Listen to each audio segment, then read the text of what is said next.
อายุอย่าให้เกิน14 ปีเด้อถ้า15 ปีกูเอาดิเอาไหมกูแต่งตัวดิ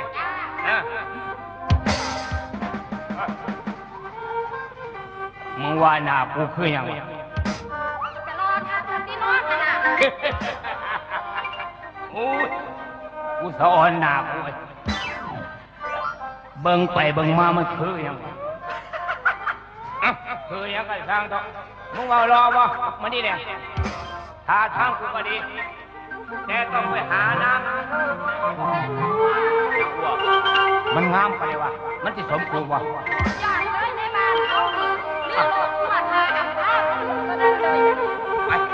มันแต่งตัวนี้ผมจะว่าอย่างนี้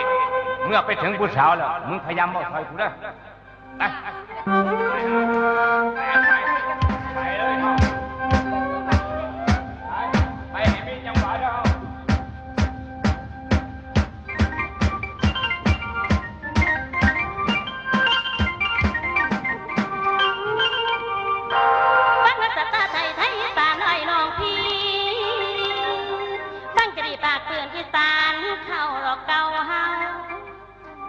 นกยุงทองเอามายิบยกเบาประวัติเก่าแต่เดิมดาตามตำนานมีมาเรื่องจริงบ่อิงอ้างนิทานนี่บ่มีใครเขียนต่างเยาวชนยังได้อ่านจารึกอยู่ในตำนานหอดเส้นล้านลูกเต่าก็ยังเว้าดอกต่อกันนกยุงทองมือนี่นำหาลำถูกลำทีสิ่งมันเอกวันจิตใจใจจำบางบริยนลงสางในวางหิมตอยสาเรนกยุงทองยังเป็นอ่อนผู้น้อยความรู้อ่อนวิชานี่น้อ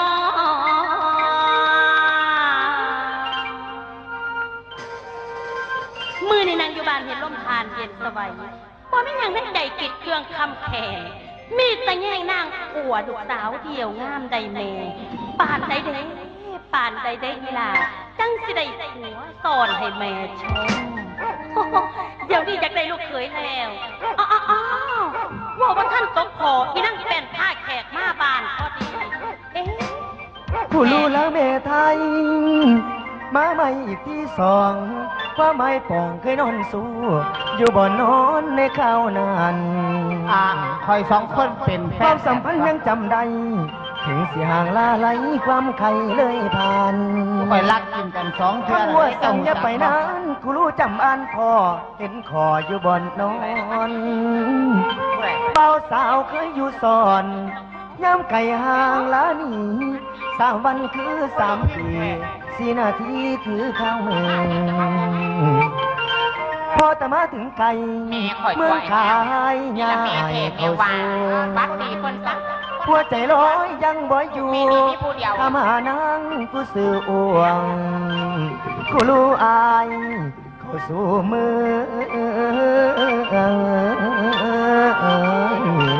น้องสีมันยอดไร่กันขาฉันเป็นไผแกเป็นไผวนให้เกียรติใช่ไหมฉันก็เป็นฉันเธอไม่เป็นฉันก็ฉันไม่เป็นเธอเสียมารยาทไร่การศึกษาคนบ้าก็ติดทะเลคนหำตองบ้านนอกซื่อบื้อว่าซื่อบื้อหรอกแม่แขกต่างมันคนเมืองต่างไก่ตัวมีหุ่นละล่ากับบ่ปานมานำกัน2 คนนี่ไอ้เง่าอันนี้แม่ไผ่ไอ้เง่ารู้จักกัน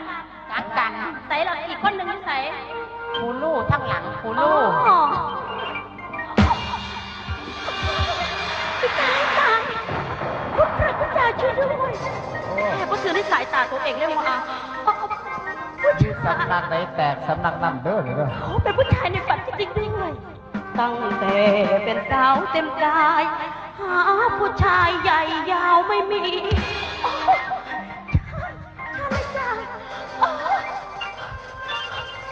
เดี๋ยวมันยัดเข้าไป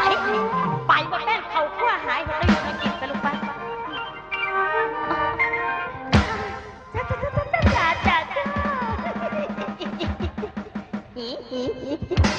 พนมจ้าขอโทษ ด้วยนะจ๊ะก็นั่งตามสบายเลยจ้าก็ต้องเก่งอกเก่งใจหรอกนะจ๊ะพ่อหนุ่มขอโทษนะ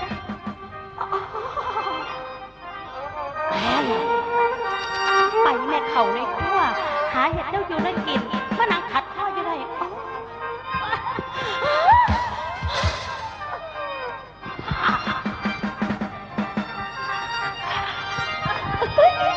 ขอโทษนะจ๊ะ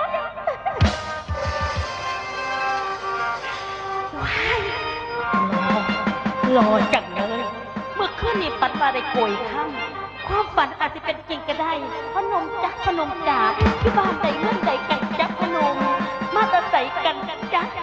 พ่อแม่ที่จังไหนอยู่บ้านใดเรื่องใดเป็นคนไทยหรือเก่งฝรั่งจีนย้วนยอ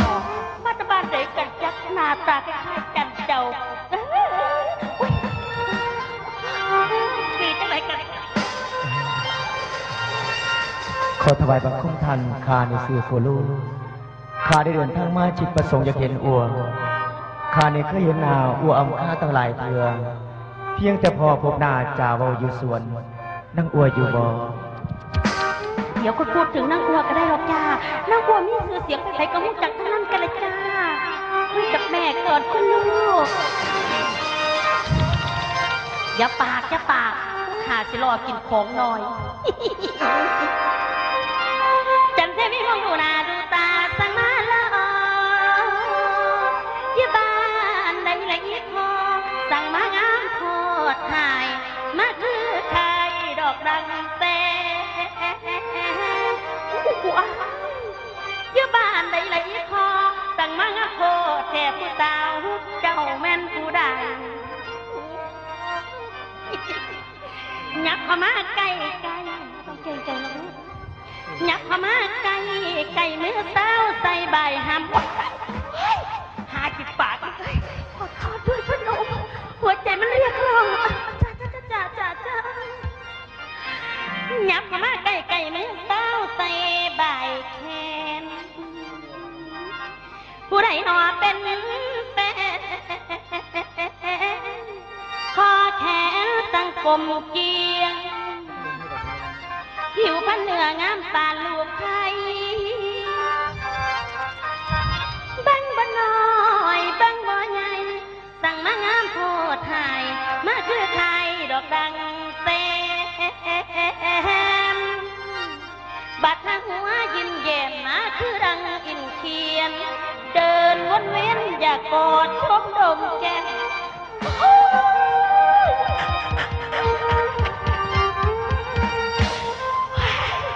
อีจันเทวีว่าตายไง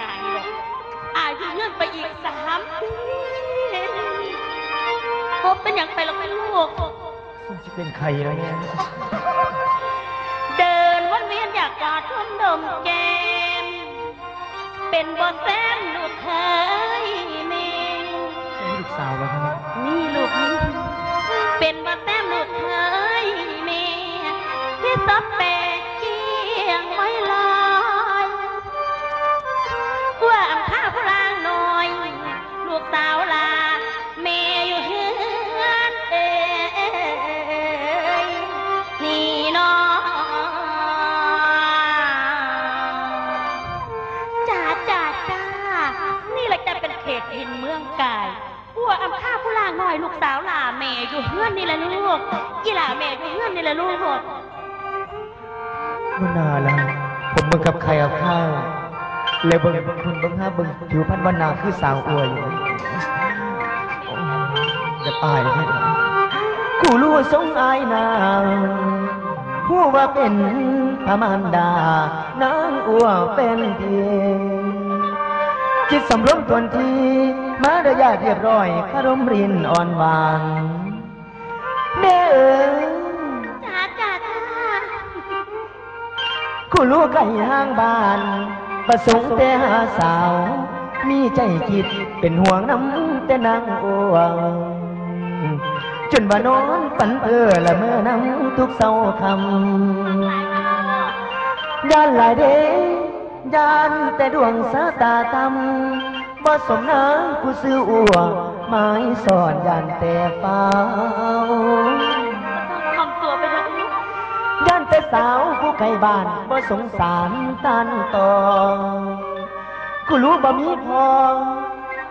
ชีวิตเป็นกำพร้าบิดาเลี้ยงพ่อบ่มี โอ้โหน่าสงสารเป็นลูกกำพร้า พ่อตายตั้งแต่น้อยๆนี่เมืองกาสีแต่ก่อนพี่ก็ขึ้นซื้อลือสาจันทาคือประมาณนาให้สาลือถือยอ ลูกอีจักเป็นเจ้าของสวนสมเฟื่องฟ้ามีมวงเมืองกาสีอ่าวกวงสถานที่ดอกบอนเนาเอ็นน้องตัวข้านี่ยี่นามว่ากูรู้นนครกาสีแม่จันทาเป็นคนเลี้ยงเป็นเจ้าของสวนสมหลายอันพันเครื่องมากสมโอสมเกียงกระลายแพรเลือนเขา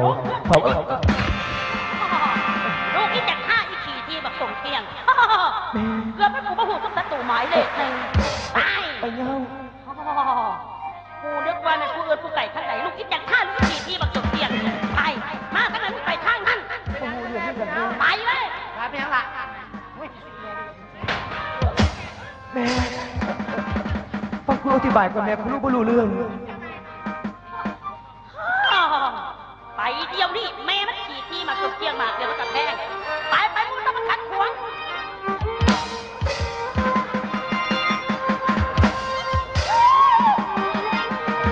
ตัวนั่งยืนซึมเติมองโอ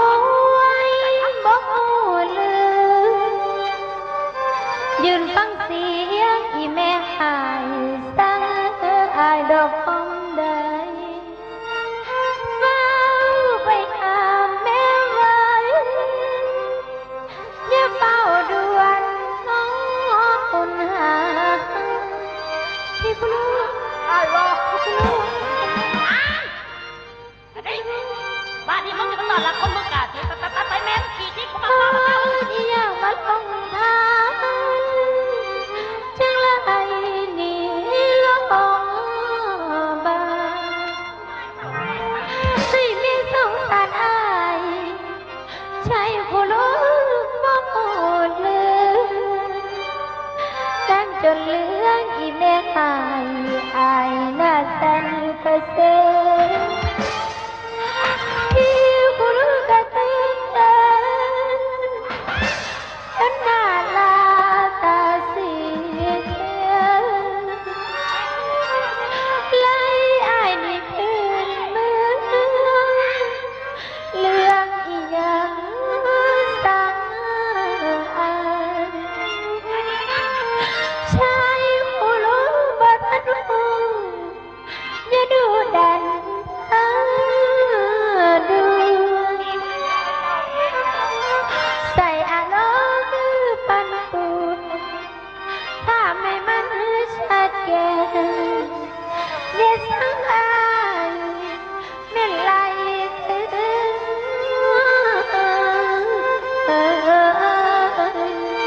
ม่แม่จ๋าอย่าเฝ้าอย่าเทสีสงสารพี่คุณลูกพี่คุณลูกบ่ได้เป็นคนผิดจะไหลหนีลงมาพี่คุณลูกผิดอย่างทำไงอีขี้ขาอีกว่ามันเป็นเรื่องของมึงเขาไปทอดเดินอีขี้ขาอีนาหมามึงสิเลือนควบแม่มึงจะเหรอนับตั้งแต่มึงตายห้ามควบข้าสามารถควบกับผู้ชายคนนี้ไปเด็ดขาดหากมึงลืมควบตายเขาไปนอนจำไม่ได้จำไม่ได้การกระทำของยังไม่ได้ฝากไปก่อนเอาไอ้เงาคันบ่เห็นเขาไปสวนมาเขาปุ่นรัดเขาได้โอ้ยอยากไหลโอ้ยแม่เจ้าก็คอยเบาคอยปากแม่บ่พ่อหลงบ่พ่อลืมบ่พ่อเศร้าแล้วก็แม่ความเกลียดความขมเด็กหน่อยเขาบ่หูจักยังแม่มึงเนี่ยตัวดีนะเป็นยังเราโอ้ยงั้นหลังนี้มีคนอยู่บ่นอที่มาเล่นน้ำคนอยู่บ่อยู่นี่ลำคัญอารมณ์เสียอารมณ์บ่จ่อยบ่รับแขกบอกเขาลงไปคนจังใจให้ตั้งผู้ใต้ตาเปียกบ่งานการประสางมหาเอิญเดืองที่หยังบ่อยาก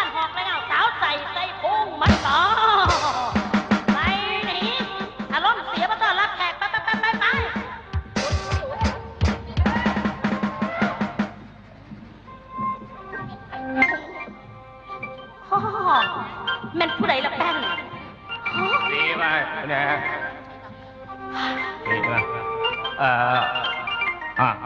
แม่นางอ้วนหรือแม่จังไหนวะแง่มึงไปสัมภาษณ์ดูแล้ว เป็นไทยไม่จ่ายใช้โปรดแนะนำตัวด้วยนะจ๊ะอันแม่ผู้ใดเนาะแม่ฮะอ๋อสงสัยเสร็จทีเสื้อคุณล่าง อัญญามาดี มาดี มาดี เอาเก็บไป แม่นพูดสิมาเล่นสาวหรือสิมาหวังศพ มีธุระไหนเปล่ามาให้ลงหนี เอาจังทีแม่นเจ้าบ่นอเป็นนางอ้วนอยู่บ้านหลังนี่นางอ้วนน่ะลูกสาวฉันนะยันดิจ้า โอ้โหนางอ้วนเป็นลูกสาวถ้าแม่ขนาดที่ลูกสาวที่สำใดวะเอาจังสินะแม่เอ้ยคือว่าพวกข้านี่มีนามว่าขุนล้างปัจจุบันนี้อยู่เมืองขอมเป็นคนที่มั่งมีที่สุดนางกองเงินกองทองแม่แต่หมูแต่หมาสั่งมาหมูหมาเป็ดไก่ใส่ปันทองเมดรองเท้าทองทุกอย่างทองอันนี้ใส่มาหน่อยเพราะว่ามันหักคอท้องจริงๆด้วยพอเศรษฐีหนุ่มคุณล่างมาจากเมืองขอมอยากก็รู้จักมักกี้กับพัวจ้าแม่มากกับคนรวยยิ่งท้องเยอะๆแม่พ่อบอกน้ำใดอยู่คนลูกเอาหมวกไม้กูใส่หมวกทองเร็วให้มันเพิ่มเข้าไปอีกเร็วให้มันลอกมันเข้า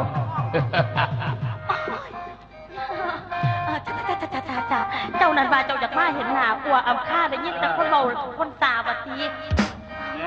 บ่ยากพ่อคุณล่างจับพ่อคุณล่างจ๋าเศรษฐีหนุ่มผู้จังเจ้าย่านตะมาหยอดเล่นบักจีแท้ดังจานนี่แหละจะเป็นเขตทินเมืองกายพวกอำค่าผู้ล่างน้อยลูกสาวหล่าแม่อยู่เงื่อนนี่แหละลูกแม่ที่มาเอิญแม่จะเอิญมาแนะนำให้ลูกจับนะจ๊ะอ้วมาหาแม่ในลูกแขกตั้งไก่คนมาเด็ดน้ำต้นลูกอุกใจทนจนใจแค่แสนมึนเมาเบ้าตาหูฉันตามสบายเลยเมียนังเอ๋ยเมียนังเอ๋ยใจเย็นๆบ่จะต้องดูดตัวแต่ความใส่ลายตั้งอายดอกไล่ทางหนักท้องอ้วนนั้นอยู่ปลายพีใส่ปวดใส่ในนอนเนื้อตึกต่อเดี๋ยวสินวดไทยชนะอายคนมองต้องไทยห้อนดอกขาดแม่บอกคือไทยบ้านอ้วนมันเอาน้องลีพออยากตายเป็นพี่ให้มันละสิ้นบ่ส่วนผู้ลูกห่วงแสนปวงความหวังแท้บ่เลิกลงบ่สมอายดอกทองเพียงฟังเสียงแม่ไก่เกี่ยวจะเฝ้าตอกคนดาแม่จัดการเองอ้วนเศรษฐีเมืองขอมพอคุณล่างเท่ารุ่นพ่อคุณยิ้มออกว่ามันเงือกซุ่มห่างเถ่าบาสิมาเล่นน้ำเจ้าเด้อล่ะอ้วนเริ่มแล้วล่ะกูรู้ในใจแล้วล่ะอ้วนเสียงหัวเสียงอายคำกันแค่คนจะเป็นพอยสิมีเรื่องฟังเสียงเอิญน้ำนาแม่นไผ่ทางคุยน้ำคือจังหัวตันลาเป็นมาตามเรื่องอีหยัง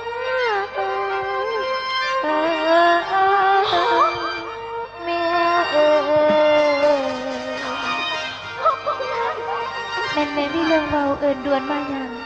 พอมันมีคนตายจนนั่งเป็นหาย มีเรื่องอีหยังติคะแม่ มันมีผู้ใดล้มผู้ใดตายดอกลูกแม่มีข่าวดีที่เบาสู่ฟังโตกลูกปัวเดี๋ยวนี่พูดท้องหลายๆนี่ลูกเศรษฐีหนุ่มจากเมืองขอมแม่สิแนะนำให้รู้จักสื่อคุณล่างเศรษฐีหนุ่มจากเมืองขอมไปวัดดีเพิ่นซะเลิกมารยาทต้องเป็นเลิศนะลูกนะเลี้ยวเขาค่ะเลี้ยวเขาลูก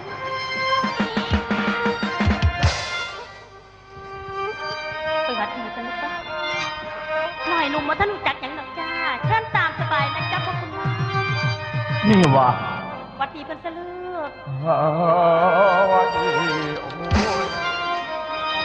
ตามสบายนะจ๊ะ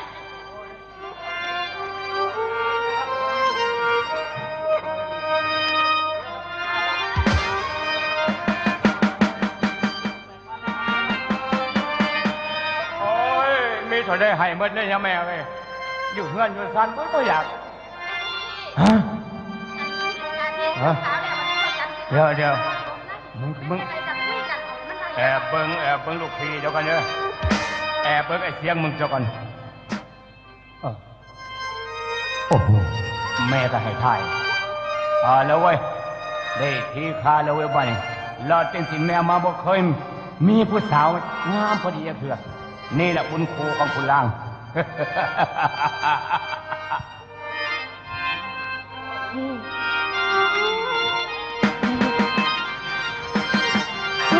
คนหมูมันเป็นแต่สร้างแล้วนี่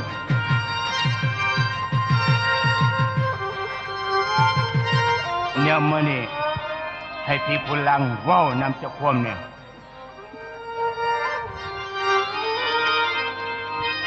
คนนี้อย่าง ว่าเอ้ยงามในเท่ๆล่ะงามน้ำตาบ่มีลางามบัดจ่าบัดเบางามบัดเจ้าจิกคิวบัดนังยิ้มยันแต่ตายดิน้องโอ้ยผมคุณลังมันขี้ลายลูกสาวเพิ่นมันคนสวยตัวนี้ถ้าตาสวยสิบ่ทำจังใดลาคำเอ้ยอุปมาคือน้องเป็นนุ่งยางกันต้นใหญ่สักกุณาคือจังอายอยากขอเข้าหวมคอนโทษขอเด้อเจ้าหลอนอย่าว่าพี่นี่ล้วนลามโอ้ยสาวคนงามมีไฟจ้องระวางใจบ่น้องมีไฟจ้องหัวใจน้องสาวพนางแล้วหรือไปขั้นบ่มีคุณล่างที่หยับใจหยับเข้าไปใกล้ๆหาน้องเบิ่งกันนะ เอาแล้วเขารู้จักเกี่ยมตัวเอง โอ้ย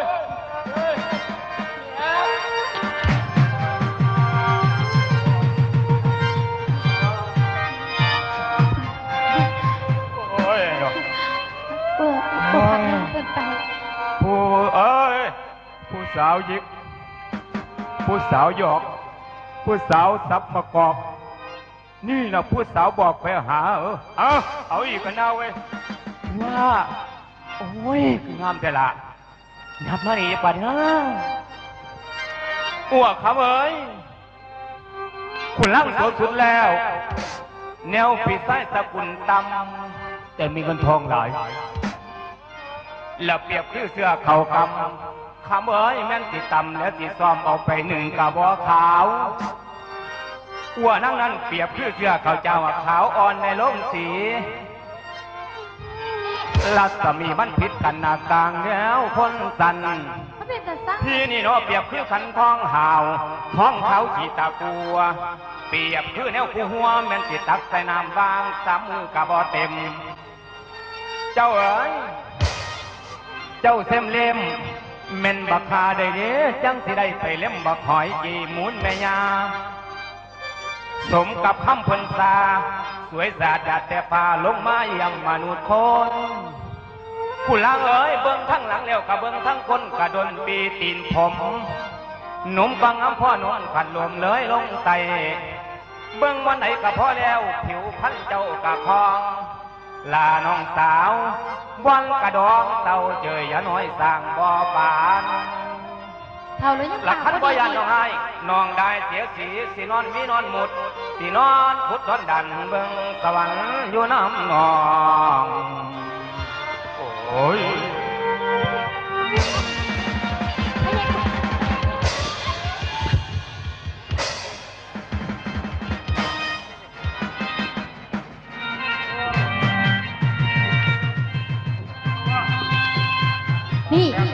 พ่อใหญ่ขุนล่าง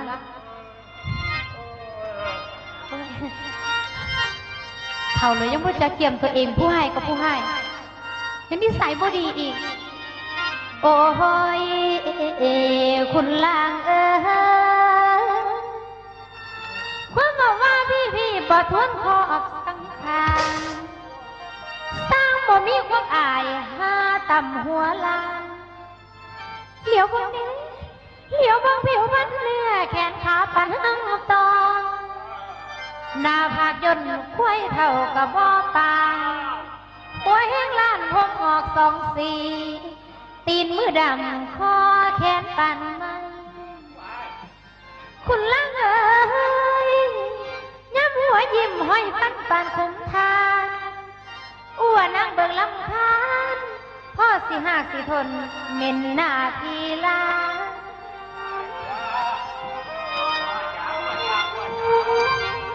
มีหลังเดินลงบ้านเพ่งแฮมจากทางคือบ่เอาห้องกังตะเว้นขึ้นแข่งกันเขาใกล้จะตายผู้แห้งแล้ว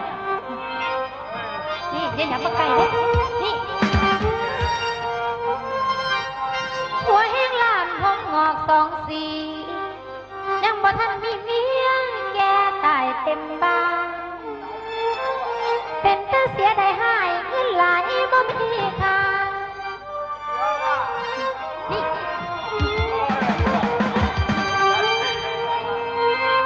อ้วได้ยินเขาสา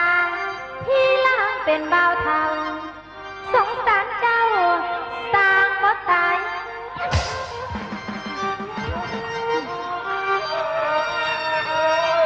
สงสารเจ้าสร้างบ่ตายนี่น้องนี่พ่อใหญ่ขุนล่างจำไว้ให้ดีที่หลังบ่ต้องมาอีกเท่ากับเฮาเท่ากับเท่าผู้ให้กับผู้ให้บ่รู้จักเกี่ยวตัวเองอยู่บ้านบ่มีแต่ผู้สาวเพียงก็บ่หายขีดเอาอ้วคนเดียวอ้วจ้าอ้วจ้าอ้วจ้านี่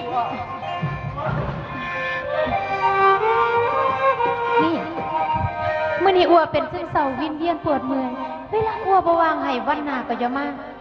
บ่ต้องกลับมาอีกนะพ่อใหญ่ขุนล่างอ้วบ่สบายขอตัวก่อนล่ะตายอยู่นี่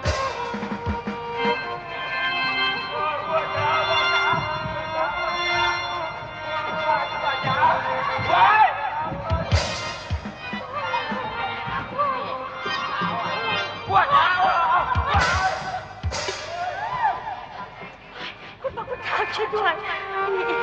พ่อคุณล่างพ่อคุณล่าง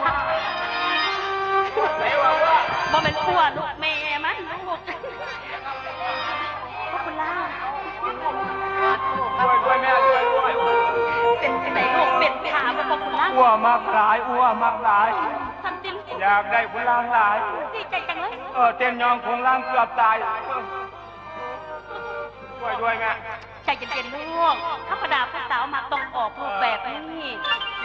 หวานเป็นลมผมเป็นยาเอาจังไหนพ่อคุณล่างแม่ว่าทุกสิ่งทุกอย่างสำหรับร่างวัวจะได้เหนียงไก่ตอกแม่นี่แหละลูกแม่จัดการให้เองมาเที่ยวหนามามันมาหมายไปเลยนะจ๊ะไม่ได้พ่อเบาเนอะเอาเท่าไหร่ก็ได้แม่จ๋าให้กันเยอะกว่านี้เนอะโอ้ยมือหนามันไม่มาเล่าคำตอบเลยจ้ะมืออื่นเอามาหลายคนนี้แล้วท้องเนอะ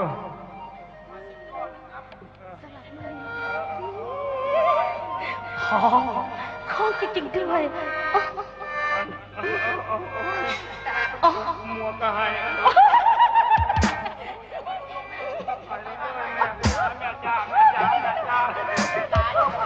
ค่อยไหลกันร่างให้แม่จริงๆเหรอไปให้ถือใจแม่เลยว่าแม่จ๋าไปนะจ๊ะคุณร่างของแม่เที่ยวหนามาใหม่นะจ๊ะท้องจริงๆเลยนี่เมื่อจะบอกคุณโลสำหรับลูกสาวกูมาบิดข้างมาปล่อยโอกาสให้มันแลกกันสำหรับพ่อคุณเศรษฐีคนรวยผู้ที่สายตาแม่เสมอ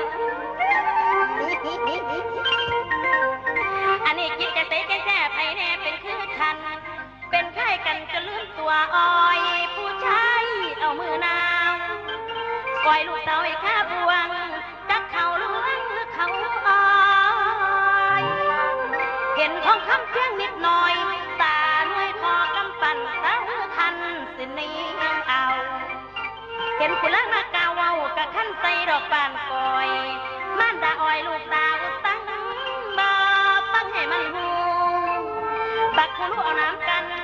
คนทางสั่นบ่ยอมปล่อยหาพ้องคำขึ้นมาอ้อยหอดปันเหี่ยวเบิ่งตามคิดตั้งเท่าเผาตระกูลคิดไปเห็นตั้งแต่ปุ่นมาเครื่องคุณปันไฟทางตัดคนทางบ่ยอมเอาคิดตั้งบ่เคยงงไปนอนรอคุณล้างทางบ่พอค้างสิมีมาหาพ้องคำมาล้นอังตัวอำคาที่ได้โกงปะนั่งป่าดอกตานี่น้อง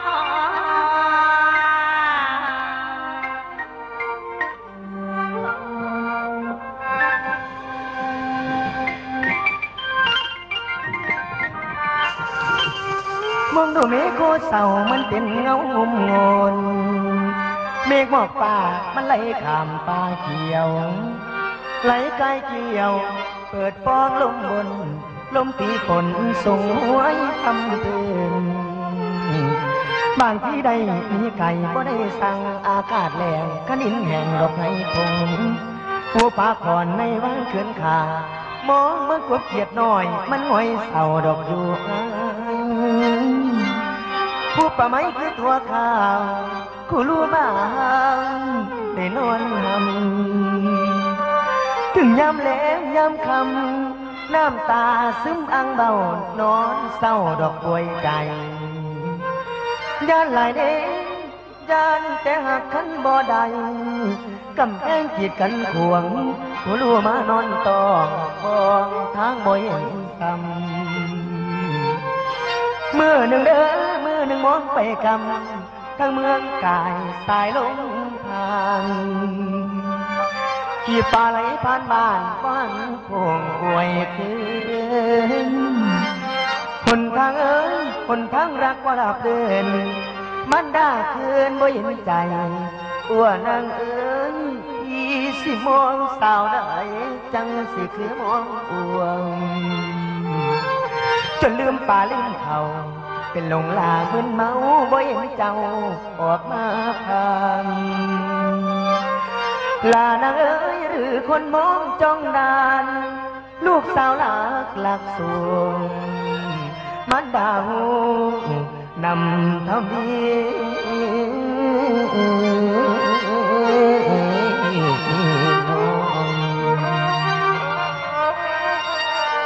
ดับตัวเห็นผ่านมาคุณลุงเอาตาบอลงเลยคิดเป็นคำที่แม่ของนางอ้วกกล่าวประนามยามเยียดว่าเฉพาะคุณลูกคนเดียวเท่านั้นคุณนครกาสีเขาถือว่าเป็นศัตรูเขาทั้งสิ้นคุณลูกพยายามสอบถามข้อมูลที่แท้จริงจึงรู้เพราะข่าวว่าแม่คุณลูกและแม่ของนางอ้วเป็นเพื่อนรักแย่งกันมาจะพิจัยกันก็แค่สมเสียงเท่านั้นเองแต่ความรักที่บริสุทธิ์สิคุณลูกมีตัวนางอ้วนะ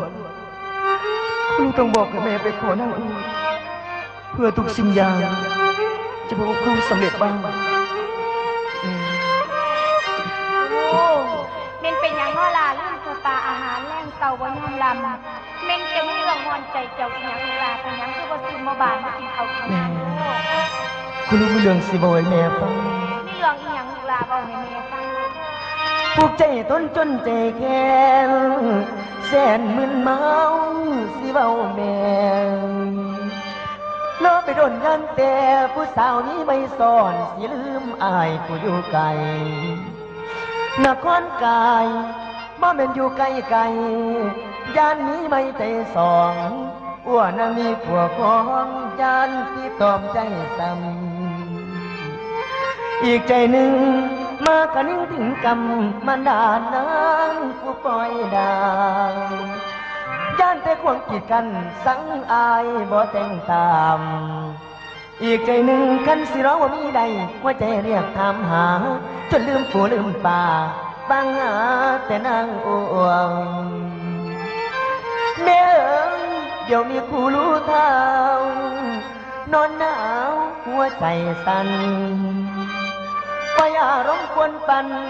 ขันบริหวมอัวสิตายเนียนดอกบอดยังผู้รู้บ่าต่อตัง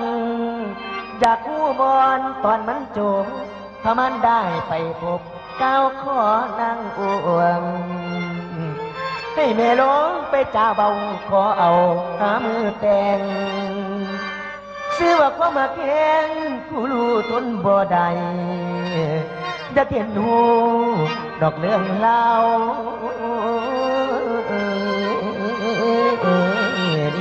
น้องแม่ขั้นแม่ไปขอสาวให้ตามใจหาเงินแต่งผู้รู้บ่าย่านแต่นอนเหี่ยวแห่งสิตายถึงบ่ยังไปขอสาวให้นะแม่เบาอยู่นั่นนี่อยากได้ลูกได้เมียสิเข้าน้ำก็บ่อยากจะกินลูกไปเห็นมาแล้วแม่โจนมาจอยบนลูกลาซื้อว่านางอ้วนนั่นเป็นลูกสาวไผเขามักโตบ่รอค่ำจะให้ไปขอตานเขาเป็นลูกเต่าเราไผลูกลาผู้งามบ่ลูกลาลูกไผลูกสาวเมืองไก่คนนี้แม่สิจันเทวีเป็นหมายบ่มีพออย่างแม่พอเพิ่นตายจากแล้วแต่นั่งอ้วอ่อนเยาว์ทราบข่าวว่าพระพ่อเจ้ามีนามว่าพญาศรีตายจากนางหลายปีตั้งแต่เยาว์ยังน้อยชื่อว่าสาวนางอ้วเป็นสาวงามคนเขาสาขั้นเป็นแม่ได้อ้วมาเป็นไผสิบ่อายดอกไปสนแม่แกเป็นหยังแม่สิเป็นลมลูกลาเป็นหยังแม่บ่เคยไปขอสาวซะดอกบ่ยากลูกแม่บ้านได้ก็จะไปขอหมดนั่นล่ะไปสนแม่จันทาอยู่นิ่งนึกถึงภาพความตังเขาแต่ยังจะเก็บที่ผ่านเลยลืมได้จันเคยมีของเตรียมของมาต้นตีเดียวเอามาแลกเทียนสมมีทองดอกพอกันเหตุการณ์ในระหว่างนั้นผัวอยู่ทั้งสองผัวแพ็กอ้อยใบเมียปั่นมาวอคิดเป็นวันเห็นคอจันท่าอาย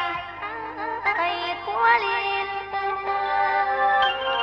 ความสัมพันธ์เลยขาดมิน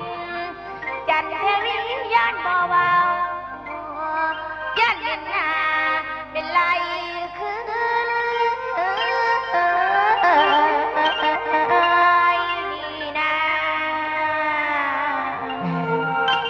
ไปซะเนาะอย่าว่าสันว่าสีตัวลูกเป็นอย่างแม่บ่หันไปเบาไปหาเอาน้องแม่ให้จะไปกาวเอาไปหาเล่นปืนสาแม่บ่กล้าไปดอกลูกลาเป็นเหตุผลแม่ไม่ลูกคนเดียวบ่แม่นบ่แม่ผู้อื่นกับผู้อื่นบ่อยากแม่จะไปขออายุผู้อื่นในขั้นผู้นี้แม่บ่กล้าไปดอกลูกลูกบ่หักลูกหักอ้วนสนุกในบ้านกับผู้อื่นตัวลูกลาแต่ไม่เห็นผลอีกอย่างเลยฟังลูกแม่สิว่าไงฟังนี่เรื่องอย่างกันแม่เนี่ยลูกตั้งแต่กี้แม่จันทวีกับแม่เคยไปเสี่ยวหักเสี่ยวแพงกันลูกแม่บ่อยากเว้าดอกลูกหักกันหลายแพงกันหลายแม่จันทวีกับมีทองแม่กับมีทองแม่จันทวีก็เลยมาย่างแม่หวังอยากกินบักสมเกียงแม่เป็นคนบ่ดีเองลูกแม่เป็นคนขี้ทีลูกเอ้ยแม่ไล่เขาหนีออกจากหัวจากสวนแม่แต่บักสมเกียงหน่วยเดียวแม่ก็บ่ให้กินตัดขาดกันตั้งแต่บุญเป็นต้นมาบ่เคยมาเยี่ยมยามถามข่าวกันจักเทื่อแม่ก็ตัดขาดแม่จันทวีก็ตัดขาดกันแล้วอย่าให้แม่ไปเหยียบลูกพิการก็ตายพิการก็ได้ไปมองอื่นซะลูกคือลูกฟังแม่เว้าพ่อป้านเนาแต่ทั้งเป็นพ่อป้านเหม็นแต่ท่านตายนายเด้นอป่าแม่เอ๋ยขันแม่บ่ไปให้แม่มองดูหน้าคูรู้บาให้มันทั่วคูรู้เป็นคนสัวอดใจทนบ่ได้สิมอนไม่จนทวีพักอยู่ในโลกนี้ มีหัวข้าคนเดียวขันบ่สมใจหักสิสั่งไล่ลาบานลูกสิไปตายหน้าตายมันคือหมาลุงป่าบ่ยโยมสั่งตายย้อนความอุกอังมักผู้สาวบ่ได้สอนสิตายเมียนก็สร้างมาโอ้ยนี่น้องขั้นแม่บอกไปแม่อยากขอเห็นหน้าคู่ลูบาสิขอสั่งคนเดิมชาตินี้หากบ่สมหวังคู่ลูอยู่บ่ใดสิลาไทยแม่คนเดิมคู่ลูบ่อยู่ดอกแม่สิ แม่บอกลาไปอีหลีได้ลูกลูกลาลูกสิไปอีหลีบอกลูกลาขึ้นมาหาแม่ก่อน โดดน้องตาย แม่สิไปอยืดตัวทายวันนี้นะแม่ไป แม่ แม่สิไปอยืดตัวลูกลา แม่สิไปบ่ แม่สิอดสมบทสาไปอยืดตัวครู บ่ได้อดสมอดสายยาดอกแม่ 16-17 ปีแล้วบ่เคยไปเหยียบยักเพื่อลูก เห็นหน้ากันเพิ่นอาจสิลืมไปแล้วล่ะปานนี้ แม่สิไปอยืดตัวลูกลา แม่บอกไอ้ย่าบอกขมาเสนาขนขส่งโอสมเกียงไปปากไปหลายๆเด้อแม่กูรู้สิรอฟังข่าวดีอยู่บ้าน ลูกลาแม่สิไปอยืดตัวลาขั้นจังสันให้ขาแม่อยู่เฮือนลูกแม่สิไปเฝ้าให้คล้องขาแม่อยู่เฮือนแม่สิชวนไอ้ย่าไปนำชมเสนาไปพร้อมเอาบอกสมโอสมเกียงไปฝากแม่เสียว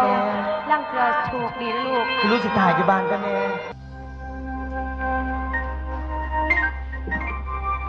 หลายวันมาเวลาผ่อนมาถึงตอนนิทานกัน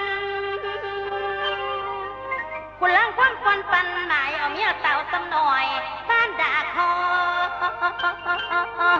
ยดอกเนียงตามจนลืมเขาและน้ำทั้งเอาเรื่องคุณล้างยังก็พ่อปันกันด้วยกันกองมาพอคุณล้างเที่ยวถามต่อบ้านด่าอ้อยลูกสาวไตจากความน้อยจากความใหญ่ยังก็เป็นอมล้อมมารดาพรแต่บ่าวล้าง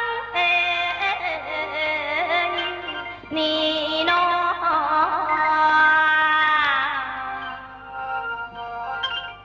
นับตั้งแต่มือนั้นจนมาถึงมือนี้ถึงมือนัดวันหมายสุภาพเลิกเบิกป่าหมอหุนว่าวันดีเกณฑ์สตาราศีโชคสิมีวันนี้คือกติตั้งหาตำราดีงามแมนเงนเงยคอเบิ่งป่าเวลานี้โชคสิดี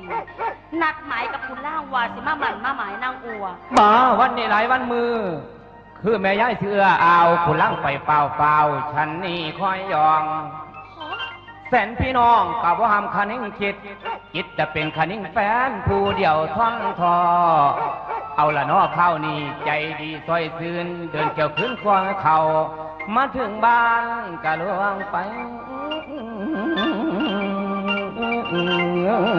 ละนามโอ้ย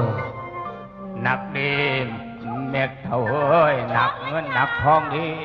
ซอยกูแน่สูจ่าฉันเลยจับปะกุล้างจับปะกุล้างจ่าว่าท่านตกขอพอกุล้างกับบ้าหอนอายุบัตรก่อนยืนที่พอลงเผยในอนาคตคงสิบ่ตายง่ายเบาถึงกันแล้วก็ต้องเก่งอกเก่งใจหรอกจ้าสิ่งที่จางแม่จัดการเรียบร้อยอย่างที่ก็แม่มาเมื่อนี้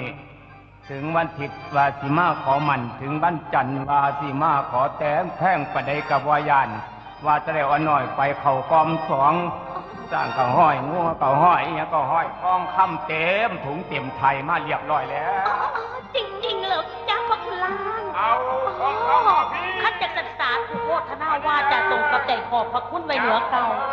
ข้าจะเอายินีปีสิมากระติทามันกันเลยบ่ได้ว่าตะข้างคุณพร้อมข้างนี้ก็บ่มีปัญหาหรอกจ้า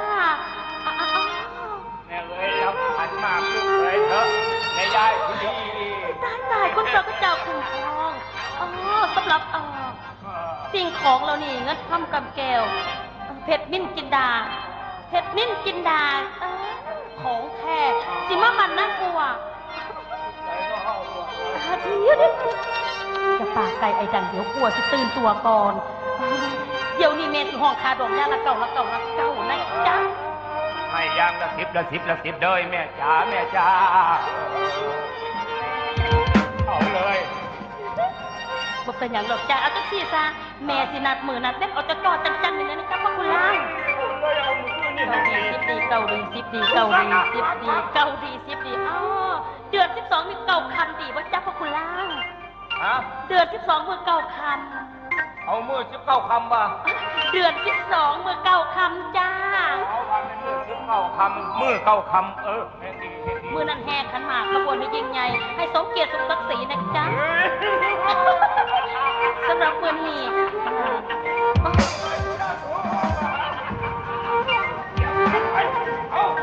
พอไปล่างจ้านั่นเชียวถามมาเด้อจ้าเลยเก่านะจ๊ะบ๊ายบายพอไปล่างอย่าลืมนะจ๊ะเดือน12มือเก่าคำค่ะ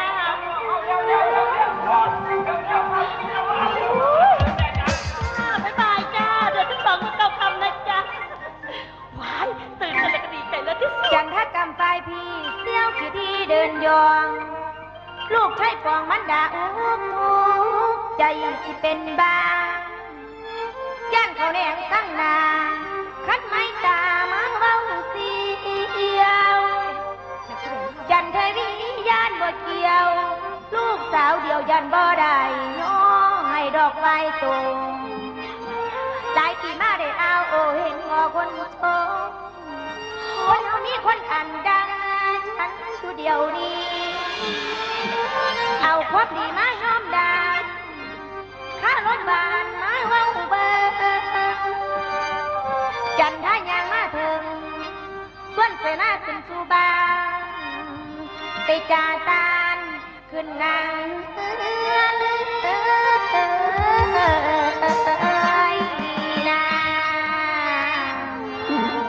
ลูกหลานมาหอดแล้วเลยลูกกูนึกว่ามันผู้ใดเอาปลาแดกมาแลกเขาเอาปลาทูมาแลกเขาสิมีธุระอะไรแบบเนี้ยฮะร้านเพลงบัตรมาเถอะนี่กับเธอก่อนบ่คือกันเด้อแม่เด้อเดี๋ยวนี้รับรองว่าบ่ข้าวดีกับข้าวขาดแม่นผู้ใดบอกแม่แม่นไผเกินมึงขึ้นมานี่ผู้นี่แหละแม่ผู้นี่ล่ะเสียวเป็นจังไดเนาะเพื่อนสบายดีบ่เสียวเฮาฝันเสียวอยู่ตู้มืออยากเห็นหน้าอยู่สู่วันเป็นจังได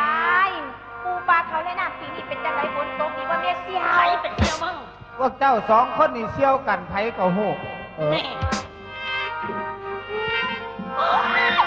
อย่ามาปากไม่อาจก็สามารถไปนั่งแท่นปฏินัง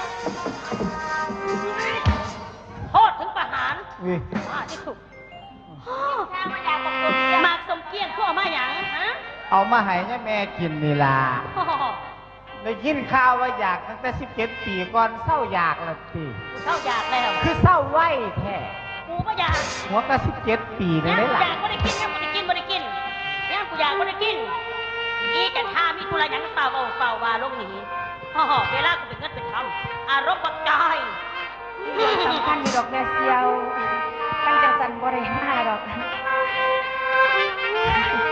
ลูกขายลูกเงาถือไว้ได้ลูกถือไว้ขันทองแม่จันทามีคำตาลได้โซลาหมาต้องข้ามมันจะใส่มาแขนข้อลงโอ้เรียกหมาเขาบอกเกี่ยวรับรู้จันทาหูอยู่แก่ใจท่านพ่อจ้าก็บ่ได้ลูกสิขาดใจตายถือใจก็ย้อมทนแม่จนใจกุ้งเสียว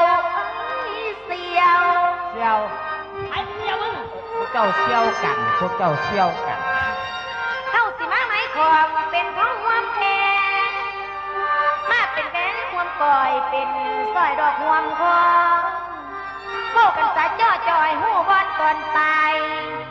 ลูกชายเข้ามาหมักหาแม่งลูกสาวเพื่อนว่าสิมันขอมันคู่ลูกกันเป็นตาปูแม่พันทองเขาอยู่มาตะวันคำแรงมันห่วงจนลืมเขาแลน้ำได้นอนไข่ดอกกล้วยปีเรื่องเป็นมาแต่กี่ให้ตัวเราลืมสาลืมละแม่หันเข้ามาเป็นดองของกันกระเด้อเบื่อเข้าสิมาไม้มันตกล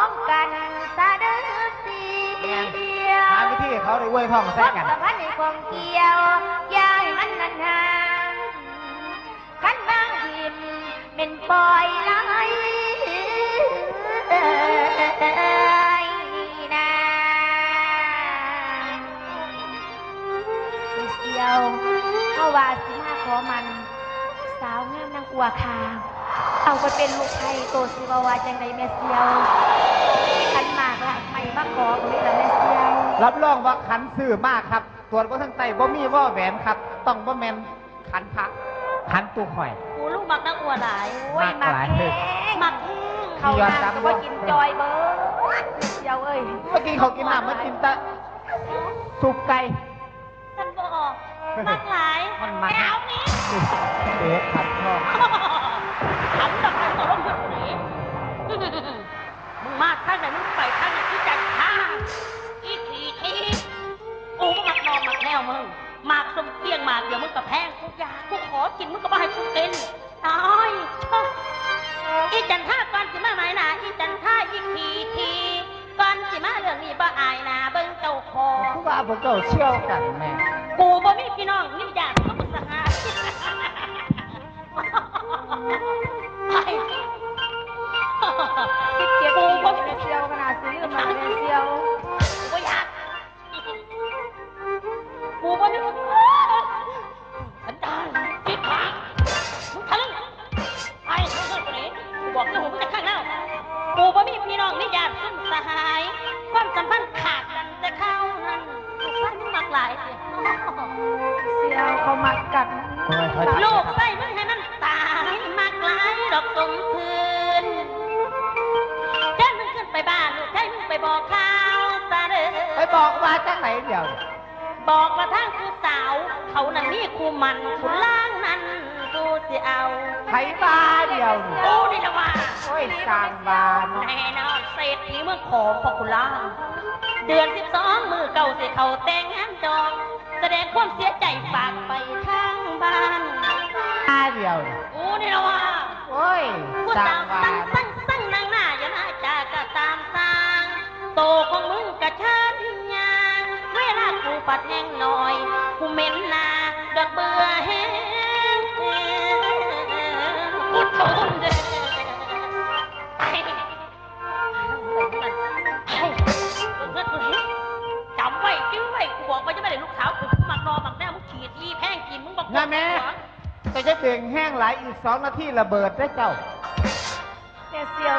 17 ปีแล้วก็น่าสิลืมตาลูกมันมักกันแต่มันเอากันแต่แม่เซียว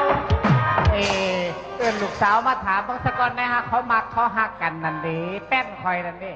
เจ้าภาคหัวภาคเนี่ยคอยเกิดสัตว์นาเจ้าเป็นกระเทยเด้ เอิญกลัวมาถามมึงได้เป็นหยังแม่เซียว เสียใจกูไม่ลูกสาวกูไม่เห็น เอา ตายไปแล้ว อุ้ย อีแป้น แป้นว้ายเจะคือติดไฟเถอะ อีแป้นมานี่ให้กูถามไปครับมานี่ กล้าอยู่ข้าลิตัดกับว่าติดไฟป่านนี่ห้ามอดซ่อน กูถามมึงจะคำเดียวว่าอ๋ออันนี้แสดงว่าสูสมรวมคิดกัน มึงมีทองกับบักแก้วแม่นมั้ย มีท้องก็ไปเง่า5 เดือนแล้วแม่ ไปกูมักนอมักแนวมันพาเนี่ยมันจะเบ้าข้ามลาดหนาแม่มันถึงเหรออย่าขอกันนะ มาลูกว่ามึงอ่ะ ย่าแม่ย่าแม่ เดี๋ยวข้ามลาดหนาแม่มันใช้หนาคัดจับกูจะรู้กันนะนับตั้งแต่มื้อนี้เป็นต้นไปตัดความสัมพันธ์จากมันเป็นเด็ดขาดไปกูจะพามึงไปแทงออกเดี๋ยวนี้ ว้ายจะไปแทงหมอสายอีก ไปแข่งใส่ หมอไพโรดก็รับแทง ไป ได้ แทงลูกขาสัน เงื่อ เงยยังมึงเงยดู ตัด เงย ตั้งไปเสนบอสมเอ ฆ่ากันตายเลยเอาเป็ดด้ามไม่ข้าง กาคเนสังเลย ผู้ร้ายบอดเป็นเอาได้ง่ายข่าวสิ้นตา ก็พญาล่มกระดังอุบอยู่เนาะ มารดาเจ้าถูกไล่คืนความเก่าเขาเลิกฟื้นปัญหาเกิดที่แหละไปนั่งจอ คอยว่าเลย แม่ก็เลยหวนคิดว่าเสียวสิ่งตั้งแล้ว ที่เลยเจ้าเฮ็ดพิษเพื่อเดียวแหละ หนังสามแก้วเร็วโคตรเดียวมา บาปกรรมมันตกหอดลูกหอดเต่า ความสัมพันธ์ก็เลยดี อันนี้ก็มันคิดว่ากูคิดยากด่าลูกกูเด้ ผู้รู้แม่ของวนเวียนมีแต่ความเอาอายสิเมื่อตอนออกเบาบางผู้รู้แม่ตื่นตาเขาเอาคอยไปนอนสูง นั่นแหละเจ้าขี้ที่ก่อน แม่นตัว น้ำตาผู้น้ำตาบัดยางกันทาง เฮ้ยละง่ายง่าย แม่ บ่ ลื มี ม อะไร เท้าได้ลืมแก้วอายคนเล่ก้มได้เยอะ จังสันเดาเจ้า จันทาอย่างน้ำตาอันนี้ผูกนอน เอาตะลบัดบางนาปานพระแล้วเพิ่นอยากอายอะ กูรู้เท่าผู้อยู่ของ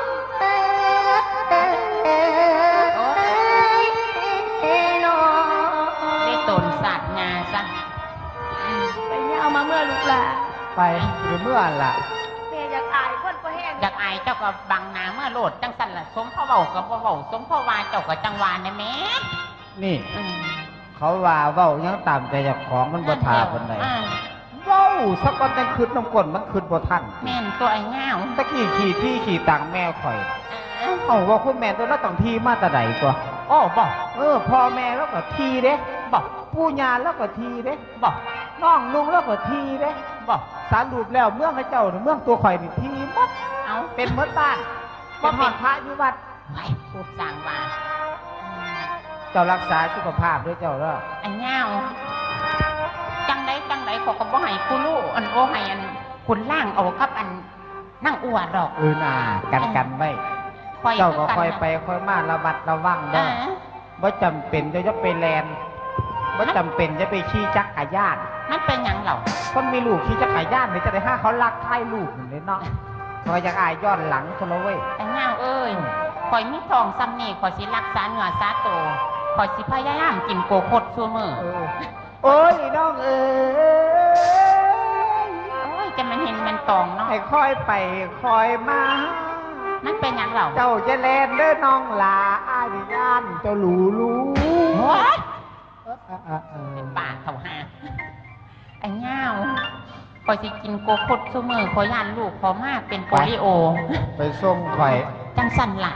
เจ้าไปบอกกูรู้เลยง่าวเด้อ ไม่น่า โอ้คอยยากหลายแม่คอยกระโปดกระเหลืออีดีนั่นล่ะ จังสันละขาดกะย่าแม่ตอนถ้าเฮาบ่ขาดกันตอนซ่อนลูกข่อยเกิดมานาสิซ้ำหวกซ้ำมุกปุ๊บ ซับแม่งกี่ซ่อนกับลูกเจ้าคือเก่าหันหลัง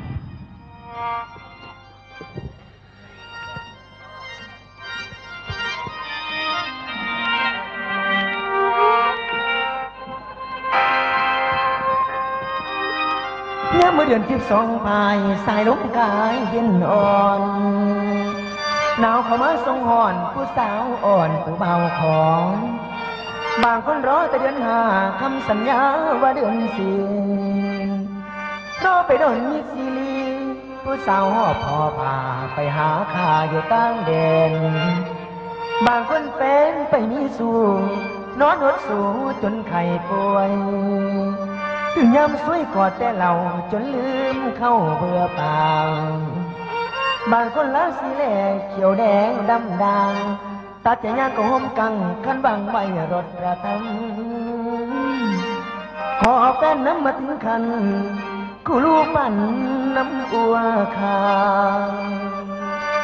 ยานหลายเด้ยานคือสายฟ้าพาสายน้ำตาสิหลังจางมัดสาวอัวไหลคืนทนคมคืนน้ำตาเปื้อนเดินวนเวียนยามเศร้าตัวหัวใจลอยยังบ่อยู่แม่ไปขอกล่าวโอ้หัวใจเต้นถ้าแม่มา